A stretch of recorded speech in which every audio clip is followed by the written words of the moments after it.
नमस्कार, आप देख रहे हैं खबर झारखंड और मैं हूं आपके साथ राजेश कुमार। झारखंड के 48 नगर निकायों में 23 फरवरी को हुए मतदान का नतीजा कल यानी कि 27 फरवरी को आएगा। सभी निकायों में सुबह 8 बजे से मतों की गिनती शुरू होगी। झारखंड में 48 नगर निकाय के चुनाव हुए।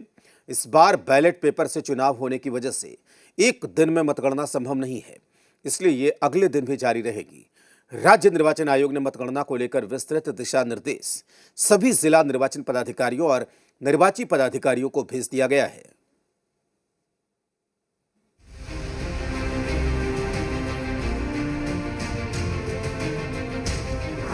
शहर की सरकार पर रुख होगा साफ। 27 फरवरी को काउंटिंग के लिए तैयार। किसका होगा बंटाधार? कौन करेगा निकायों पर राज? 23 फरवरी को हुए झारखंड नगर निकाय चुनाव का रिजल्ट 27 फरवरी को आने वाला है। राज्य के शहरी क्षेत्रों में 4,304 मतदान केंद्रों पर वोटिंग के बाद राज्य के नगरीय निकायों के महापौर, अध्यक्ष और वार्ड पार्षदों के पदों पर चुनाव लड़ रहे हजारों प्रत्याशियों की किस्मत का फैसला शुक्रवार को होगा।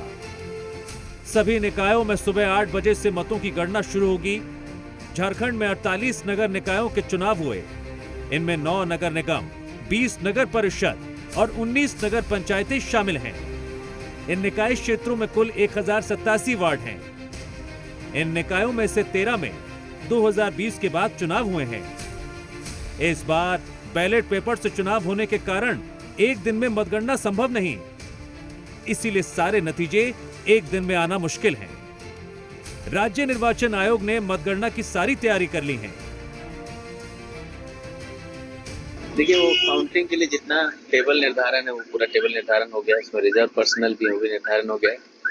कौन सा टेबल किसको मिलेगा, कौन कहाँ बैठेगा, इसका रैंडमाइजेशन अभी होना बाकी है। हम लोग एकदम जैसे ही काउंटिंग शुरू होने वाली है उसके थोड़ी देर पहले वो रैंडमाइजेशन लगाएंगे। राज्य निर्वाचन आयोग का जो गाइडलाइन है उसमें कहीं भी अंगूठा लगाने वालों को वैध नहीं माना जाएगा, क्योंकि उसका क्लियर का डायरेक्शन है मोहर मारने का, उसी को वैध माना जाएगा। अब तक यही राज्य निर्वाचन आयोग की पुस्तिका में अंकित है। झारखंड में इस बार निकाय चुनाव राजनीतिक दलों के चुनाव चिन्हों पर नहीं लड़े गए, लेकिन उम्मीदवारों को इन दलों का समर्थन प्राप्त रहा। ऐसे में सभी दलों की ओर से जीत के दावे किए जा रहे हैं। कल होनी है तो जो रिजल्ट आएगा सबके सामने होगा, इसलिए उल्टी गिनती और सीधी गिनती मैं नहीं जानता हूँ। मैं सीधा सीधी जानता हूँ कि मतदान हो चुका है 23 को, 27 से काउंटिंग है। भारतीय जनता पार्टी के जो समर्थित प्रत्याशी हैं वो अधिकांश सीटों पर उनका जीत तय है। चूँकि देखिए, इस सरकार से लोग ऊब चुके हैं।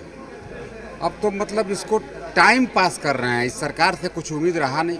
जीतेंगे, जीत रहे हैं। आप लोगों को लड्डू खिलाएंगे, मिठाई खिलाएंगे। सवाल है कि आप जीतेगा कि मुक्ति मोर्चा जीतेगा?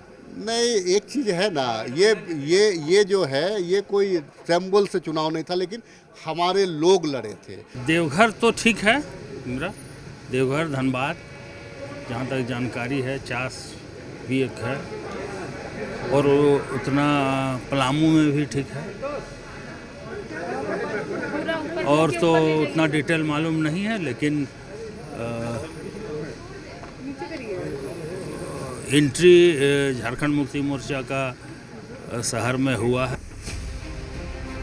बहरहाल मतगणना को लेकर पूरे झारखंड में विशेष सतर्कता बढ़ती जा रही है।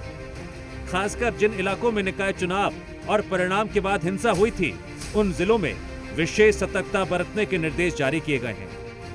वहीं जीत के बाद निकाले जाने वाले विजय जुलूस को लेकर भी निर्देश जारी किए गए हैं। ब्यूरो रिपोर्ट, जी मीडिया।